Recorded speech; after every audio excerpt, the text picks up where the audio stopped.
सुर्खी यह है कि साहब पाकिस्तान इन सभी बीच में से निकल करके ईरान के पास पहुंच जाता है और ईरान से कहने लगता है सर आप भी आ जाइए ना उस पैक्ट के अंदर। बोले किस पैक्ट के अंदर?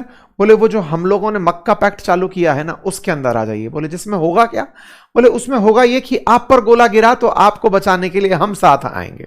दत्त तेरी की, जिनको लड़ना है आपस में, जिनकी लड़ाई के बीच में यह समझौता निकल कर आ रहा है कि भैया सऊदी पर गोला गिरा तो ईरान वालों का ही गिरेगा, ईरान पर गोला गिरा तो सऊदी वालों का गिरेगा, पाकिस्तान दलाली करते पहुंचे। सर आप भी आ जाइए ना उसमें, क्या ही कहें आप बताइए इसको। हेडलाइन बन रही है Iran invited to join Mecca pact. इस समय की सुर्खियां हैं, बड़ा डिस्कशन इस बात पर मिल रहा है, लोगों के समझ से ऊपर निकल जा रहा है कि इतना गंदे तरीके से फुस्सी कैसे हो सकती है ये योजना। इसका डिटेल एनालिसिस आज के सेशन में करेंगे। हद तो तब हो जाती है, चलो इन सब के पास कुछ ना कुछ तो है। हेडलाइन जब ये बन जाती है कि बांग्लादेश भी कह रहा है कि सर हमें भी मक्का पैक्ट में डाल ही लो, इन्हें लग रहा है कि मक्का मदीना के नाम पर थोड़ा इन्हें इज्जत मिलने लगेगी। खैर, इन सब का इस विश्लेषण आज के इस सेशन में होगा, एक एक करके इस बात का एनालिसिस करेंगे। और सबसे बड़ा एनालिसिस इस बात का कि जो भारत के अंदर यह भाव बनता चला जा रहा था कि अब पाकिस्तान एक बड़ी रीजनल पावर बनकर आ रहा है, बस वही वाली बात है कि भले मैप कुत्ते जैसा दिखे लेकिन पूंछ भी उसकी टेढ़ी ही है। वही दलाली और वही वापस ले जाकर अपने स्थिति को खड़ा कर रहा है। भारत इन सबसे निपटने की क्या तैयारी कर रहा है वो भी आज के सत्र में बताया जाएगा। इसके इंप्लीकेशंस क्या होंगे सब बताए जाएंगे। सऊदी अरब, तुर्की और पाकिस्तान के बीच की बात है। तीनों ने मक्का डिफेंस पैक्ट किया था, ये आप और हम सब अच्छे से जानते हैं।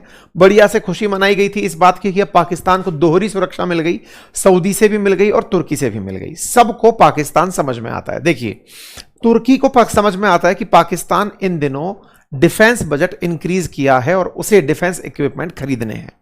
खरीदने के लिए उसको एक बहुत अच्छा बाजार दिखा तुर्की को, और वो था पाकिस्तान। चाइना को भी ऑलरेडी पाकिस्तान दिखा हुआ है। कहानी बड़ी इंटरेस्टिंग ये है कि सऊदी अरब पाकिस्तान के धांसे में आ कैसे गया। देखिए, सऊदी अरब के अंदर ना इस बात का बड़ा ऑब्सेशन है कि उसके पास न्यूक्लियर बम नहीं है। ऐसी भी रिपोर्ट्स हैं, हमने एक सेशन किया है अंकित इंस्पायर इंडिया पर, कभी ढूंढिएगा उसे, कि सऊदी अरब ने अपने स्तर पर कई बार प्रयास किया कि वह न्यूक्लियर बम खुद भी बना ले। हालांकि अमेरिका ने इसे रोका, लेकिन अमेरिका ने फिर इसे यह इजाजत दी कि तुम चिंता मत करो, हम तुम्हारे रिफाइनमेंट को, एनरिचमेंट को कुछ हद तक परमिट कर देंगे यदि ईरान ने न्यूक्लियर बम बना लिया।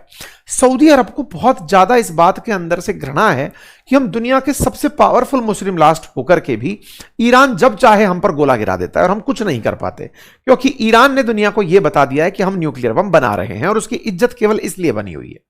अब सऊदी अरब और ईरान के बीच का जो झगड़ा है ना, वो शिया सुन्नी विवाद का झगड़ा है और दो रीजनल पावर्स के बीच में सुप्रीमेसी की लड़ाई है।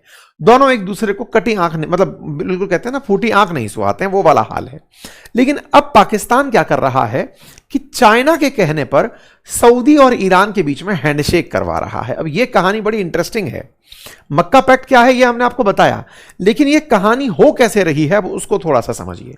देखिए, आप सबको यह तो हमने बहुत बार बताया है कि ईरान और सऊदी को लड़ाने वाला कौन है, तो आंसर निकल कर आया अमेरिका। अमेरिका क्यों निकल कर आया? क्योंकि इन गल्फ देशों के पास पैसा भर भर के था। जब पैसा भर भर के था तो सवाल यह था कि भाई इतना पैसा लेकर के ये देश बैठे हैं, अगर इनके यहां कोई कलेश नहीं हुआ तो ये कलेश के बिना तो खूब प्रॉस्पेरस हो जाएंगे। तो अमेरिका ने सऊदी के साथ जो पेट्रो डॉलर एग्रीमेंट किया उसमें यह तय किया कि सुनो, तुम्हारे पास एग्रीमेंट की शर्तें मानने की एक कंडीशन है कि पेट्रो डॉलर में तुम तेल दुनिया को जब भी बेचोगे तो डॉलर में बेचोगे। ये हमने कई बार आपको बताया है। लेकिन सऊदी को शांति फील होने लगी थी, उसे लगने लगा था अब दुनिया में कोई विघ्न नहीं है। ईरान अपने में बिल्कुल पिछड़ गया है, सऊदी अपना 2030 का नया विजन लेकर चल रहा है, द लाइन नाम से वो एक बड़ा प्रोजेक्ट पर काम कर रहा है, तो ये बिल्कुल स्ट्रेस फ्री होकर के काम करने लगा। अमेरिका को स्ट्रेस में लाना ही तो सबसे बड़ा पसंदीदा खेल है कि तुम लड़ोगे नहीं तो हमारा माल कैसे खरीदोगे। दुनिया में जितने भी वेपन बेचने वाले देश हैं, अब तक तो आप सब लोग इतना जियोपॉलिटिक्स में समझ विकसित कर चुके हैं कि विक्रेता जो हथियारों के हैं वही दुनिया के देशों को लड़ा रहे हैं। ऐसे में सऊदी को अमेरिका कैसे इंस्टिगेट करे, तो उसने ईरान को उसके सामने दुश्मन बनाकर प्रेजेंट किया। जिस समय सऊदी, यूएई, कुवैत, कतर सब समझा रहे थे अमेरिका को कि ईरान पर गोला मत डालना, पूरा जनवरी 2026 इसमें निकला, फरवरी 2026 इसमें निकला, लेकिन अमेरिका ने फुल कैलकुलेट किया कि ईरान पर पत्थर मारा तो वो इन सबको मारेगा और ये सब लोग हमारे पास आएंगे। यह बात इन सऊदी जैसे देशों को भी समझ में आती है। ऐसा नहीं है कि आप और हम तो जियोपॉलिटिक्स के विशेषज्ञ हो गए और वो लोग बेचारे कुछ जानते ही नहीं है। भैया सब जानते हैं, जो इस दुनिया में पीड़ित है वो सबसे पहले जानता है कि खेल कौन रहा है हमारे साथ। जब खेल कौन रहा है हमारे साथ ये पता है, तो फिर एक दूसरा देश है जो दूसरा वर्ल्ड पावर बनने की तैयारी कर रहा है, वो है चाइना। चाइना ने 2023 में इन दोनों देशों को एक साथ लाने का प्रयास किया था। इन दोनों देशों को, सऊदी अरब को और ईरान को। 2023 में इन दोनों के बीच मित्रता कराने के लिए चाइना की तरफ से उनके वांग वी ने, शी जिनपिंग ने वो तमाम प्रयास किए थे। ये हेडलाइन 2023 की है, हमने उस साल भी ये सेशन किया था कि ईरान और Saudi Arabia agree to resume ties and talk with brokered by China. मतलब इन लोगों के बीच में उस समय ये चर्चा हुई थी कि कैसे करके हम लोग ईरान और सऊदी को साथ लेकर आ जाएं। अच्छा साहब, अब सवाल यह बना, ईरान और सऊदी को चाइना क्यों साथ लाना चाहता है? चाइना को केवल यह बताना है कि देखो, आपको वो झगड़ा रहा है, आप झगड़ेंगे नहीं तो आपकी प्रॉस्पेरिटी बढ़ेगी। चाइना खुद मंदारिन भाषी देश है, वो अपनी तरफ से पिछलग्गू छोड़कर पाकिस्तान को रखा हुआ है कि पाकिस्तान तुम्हें दान मिलता रहेगा, तुम्हारे देश में इन्वेस्टमेंट करते रहेंगे, तुम हमारा काम करते रहो। आप सोचो कि अमेरिका ने भी चाइना से बात करने के लिए पाकिस्तान को ही दलाल चुना था। तभी तो हमारे विदेश मंत्री ने कहा था कि यह सब दलाल राष्ट्र है। हालांकि दुनिया में बहुत तरीके की प्रतिक्रियाएं आई कि साहब आप ऐसा क्यों कह रहे हो, लेकिन वास्तविकता ये। तो चाइना ने पाकिस्तान को यह काम दिया कि देखो इन दोनों देशों की मित्रता कराओ। बोले मित्रता करा देंगे तो ये तो एग्रीमेंट हो गया, युद्ध करेंगे ही नहीं। बोले नहीं, अमेरिका और ईरान के बीच की नहीं कह रहे हैं हम सऊदी और ईरान के बीच की कह रहे हैं। ईरान को अगर गोले मारने हैं तो अमेरिकी ठिकानों पर मारता रहे, हम उसको नहीं रोकेंगे। चाहे वो इजराइल में मारे, जॉर्डन में मारे, कतर, कुवैत में, जहां भी अमेरिकी ठिकाना हो हमारे, लेकिन सऊदी और ईरान ना लड़े।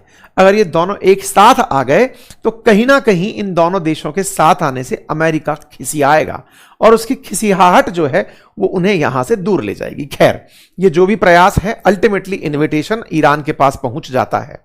लेकिन हमने कहा कि साहब मक्का पैक्ट की तो हवा निकल गई। अब सवाल यह है कैसे निकल गई? तो ऐसे समझिए, मक्का पैक्ट किया क्यों जा रहा था? आंसर है, किसी दुश्मन पर हमला हुआ तो दूसरा उसकी हिफाजत करेगा।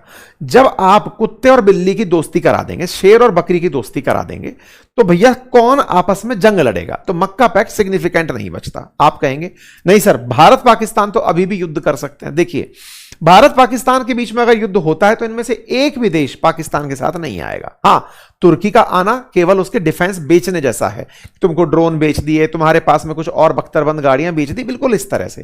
क्योंकि सऊदी और भारत के बीच में भी बहुत व्यापार ऑलरेडी है। ईरान और भारत भी रीजनली एक दूसरे के साथ बहुत कनेक्टेड हैं।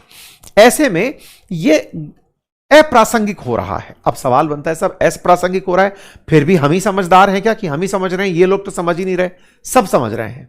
और ये सब समझ करके जो इस्लामिक नाटो करके शब्द निकले थे ना, अल्टीमेटली ये ओआईसी का रेप्लिका बनाकर बैठ जाएंगे। ओआईसी क्या है?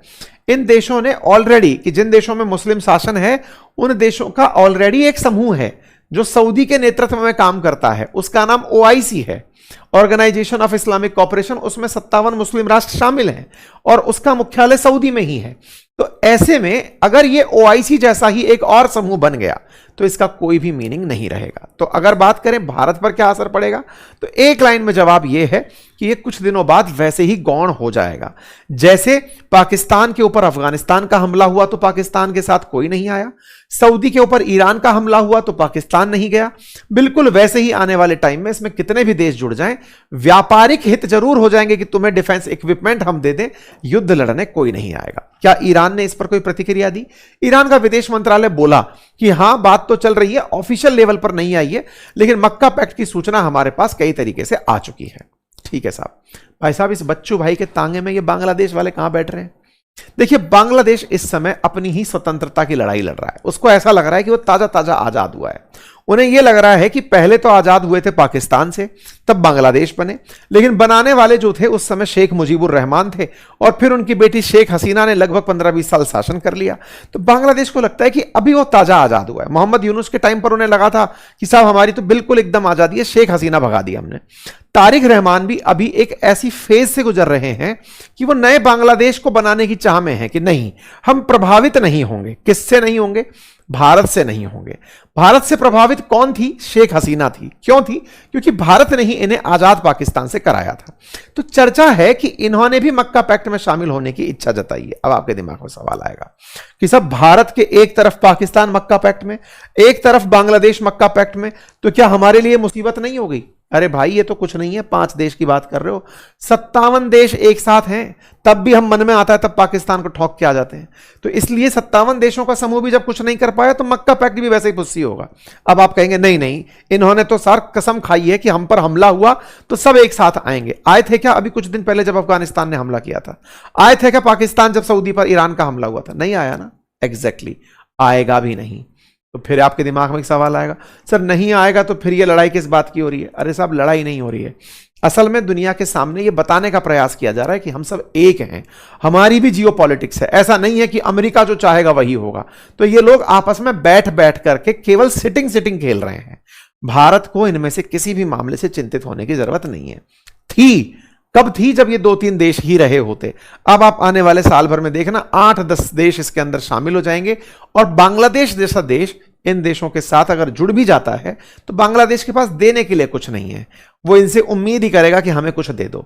तो जब दे ही देना है तो फिर बांग्लादेश यूएन में या ओआईसी में मेंबर लेकर के जो बना है उतना ही कर जाए, वही बहुत है। इसीलिए मैंने आपसे शुरुआत में कहा कि दलाल पाकिस्तान की दलाली चाइना के लिए करते करते उसने मक्का पैक्ट की हवा निकाल दी। थोड़ा ही दिन पहले माहौल बना था, अब उसकी माहौल की पूरी किरकिरी हो गई है। पर कोई बात नहीं, पाकिस्तान है, जो भी सोचेगा करेगा। फिलहाल के लिए आप इसे कैसे देखते हैं जरूर कमेंट बॉक्स में बताएं। चैनल पर नए हैं तो सब्सक्राइब कर लें, और हाँ, मैंने जो आपको रिकमेंडेशंस दी हैं उन वीडियो का लिंक एंड स्क्रीन पर भी लगा रहा हूं, कमेंट बॉक्स में भी लगा रहा हूं। आपने जरूर देखिए और हमें अपनी राय जरूर दीजिएगा।